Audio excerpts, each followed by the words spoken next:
মার কথা শুনে আমার এই অবস্থা হবে আমি কোনো সময় ভাবতে পারিনি। তো চলো আমার অবস্থাটা এরকম কেন হলো তো তোমাদের শুরু থেকে বলি।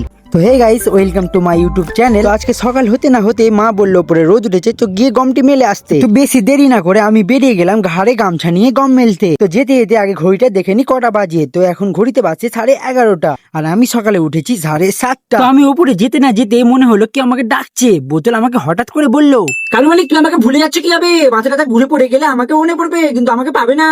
বোতলের কথা শুনে আমরা তাড়াতাড়ি করে আসলাম আর বোতলটাকে আমরা নিয়ে নিলাম। আর আমরা তো সবাই জানি জল আমাদের জীবন, জল না খেলে আমরা বাঁচতেই পারবো না।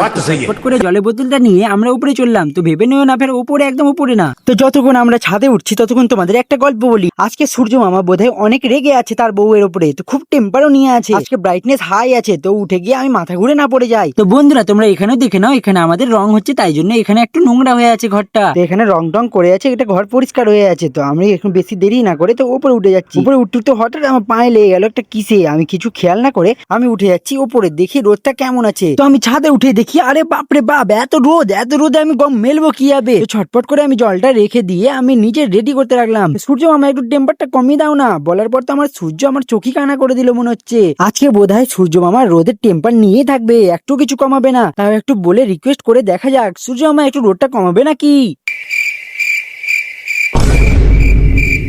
কোনো রেসপন্স দিল না, আমার তো মনটাই খারাপ হয়ে গেল। বেশি দেরি না করে আমার অস্ত্রটা আমি নিতে চললাম। তো আমার অস্ত্রটা কি, এটা চট, কিছু অন্য কিছু ভেবে না। তো আমি চটটা নিয়ে গিয়ে ঝটপট করে পেরে দেবো এখানে।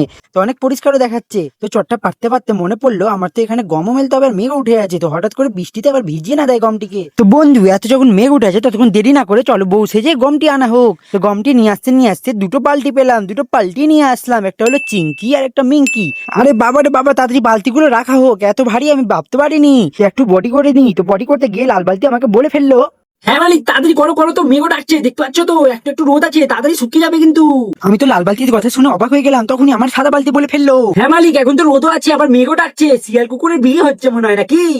এবার দেখছি উপরে মেঘও ডাকছে। তো তাড়াতাড়ি আমি গমটিকে ঢেলে ঢালতে ঢালতে দেখি ও চটটা তো আমার ছোট হয়ে গেছে, তাও আস্তে আস্তে মেলতে হবে। আস্তে আস্তে মেললে গেল নিচে তো পড়ে যাচ্ছে। তো গাইস, গম মেলা তো অনেক কষ্টের কাজ রোদ রে। তো এতটুকু গম তো আমার তো কোনো কিছু মনে হচ্ছে না, কিন্তু যারা অনেক অনেক গম মেলেছো তারা কমেন্টে নিশ্চয়ই বলে যাবে যে কারা কতটি গম মেলেছো। আর মেলতে মেলতে আমার গলাটা খুব তিসা পেয়ে নিল। তো জলটা আমি খেতে বললাম, তো ঠিপিটাও খুলছে না দেখছি। খোলার পরে আমি জলটি তাড়াতাড়ি করে ডক ডক করে খেতে লাগলাম যেন আমার তিসাটা মিটে যায়। তো মিটে যাওয়ার ফলে আমি তাড়াতাড়ি এবার ভাবলাম নিচে নামবো। নিচে গিয়ে তাড়াতাড়ি আমি ফ্যানের তলে বসবো দৌড়ে গিয়ে। কিন্তু আগে তো গাইস, আমি গমটা কি করে মেললাম কত সুন্দর করে একবার তোমরাও দেখে নাও। এবার আমি 2 ঘন্টা পর এসে সব গম আমি নিচে নামিয়ে নিবো। আর এই রোদটাও চলে যাবে, তখন বিকাল হয়ে যাবে। তো এত রোদ তো তখন থাকবেও না। তো বন্ধুরা তোমরাও এত কষ্ট করে কি বাড়িতে কাজ করো বা গম মেলো? তো তোমরা কমেন্টে নিশ্চয়ই বলো। আর আমি বেশি দেরি না করে রোদ থেকে নেমে ঝটপট করে নিচে নেমে পড়লাম, যাতে এত গরমে আমি না থাকলে কখন পড়ে যাবো আমি নিজেও জানি না। ব্লগে ছোট্ট একটা লাইক নিশ্চয়ই চলে। তো বন্ধু এখনকার জন্য বাই, কালকে আবার দেখা হবে।